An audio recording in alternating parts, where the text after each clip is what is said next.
From NBC News, this is NBC Nightly News with Tom Brokaw. Good evening. By now, the news is well known, but many questions remain. How did the jury decide that OJ Simpson was not guilty on all counts? And as he celebrates at his home tonight, what is the future for this most famous murder defendant ever now that he's free? What of his children? Can the Goldman family find the justice they're seeking in a civil suit against Simpson? The verdict is in, but the story is not over. If you're old enough to remember 30 years ago today, Tuesday, 3 October 1995, chances are you remember it quite vividly.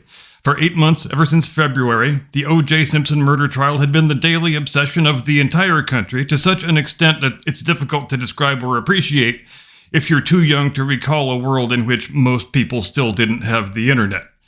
For people who were home during the day, they watched the trial on television. Pretty much every channel, network, and cable news alike preempted their regular programming for most of the year to carry wall-to-wall coverage of the trial, and that decision was really a no-brainer because even when the trial was being shown on half a dozen different channels, it still pulled wildly better ratings than the talk shows or the soap operas or the daytime news that they normally would have been showing. For people who weren't home during the day, they listened to the trial on the radio. Then when you were on the way home, you listened to analysis and discussion of what happened in the trial that day. Then after you got home, you flipped on CNN and watched even more trial analysis. Every person you encountered in your daily life, no matter what you did or where you went, knew exactly what was going on in the OJ trial. If you went into a grocery store or a 7-Eleven or a Circle K or a Home Depot, you heard the OJ trial playing. Even when you went into a sports bar, they had one screen devoted to the OJ trial alongside whatever games were being played that day. The closing arguments ended on Friday, the 30th of September.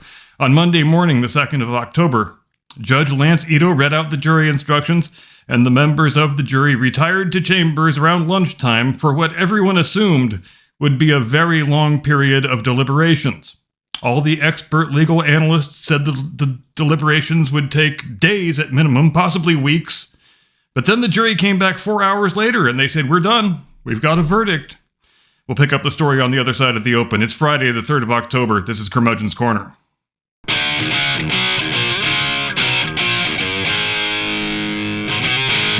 From high atop the battlements of Castle Curmudgeon, where we too still have no idea what Marcia Clark was thinking when she had OJ put the gloves on.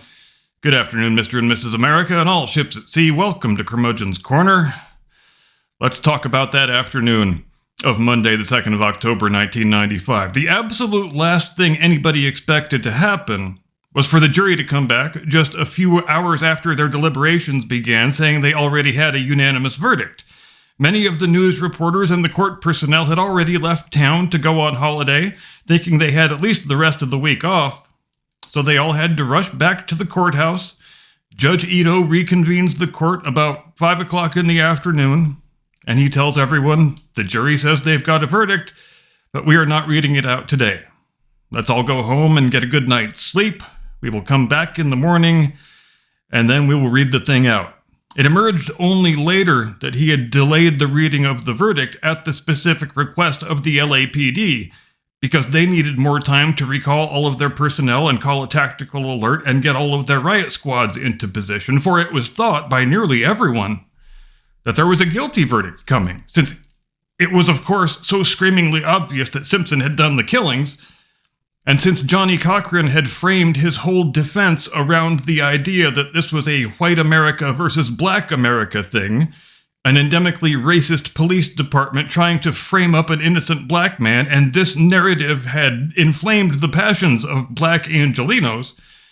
And remember, we are only 3 years out from the LA riots at this point. The assumption was that a guilty verdict would be delivered, and then angry blacks would attempt to maraud through the city, burning and looting, just as they had in 1992 in response to the Rodney King verdict.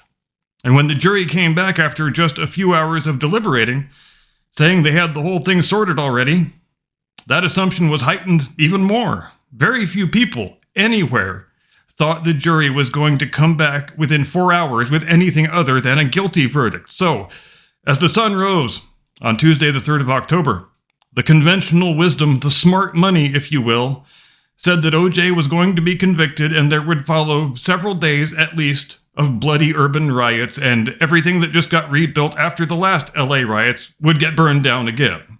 Lots of people in Southern California stayed home from work on that Tuesday or called in sick, either because they wanted to watch the verdict on TV or they were afraid of getting caught up in the civil unrest that was sure to follow, or some combination of both. Myself, I was a 21-year-old apprentice drywall taper with a wife and a toddler at home, so I didn't really have the option of not going to work. So I got up and headed for the job site, as I normally would any other day, and as the clock crept toward 9 o'clock, which is when the LA Superior Court opens for business for the day, the site got quieter and quieter. Guys started gathering around radios.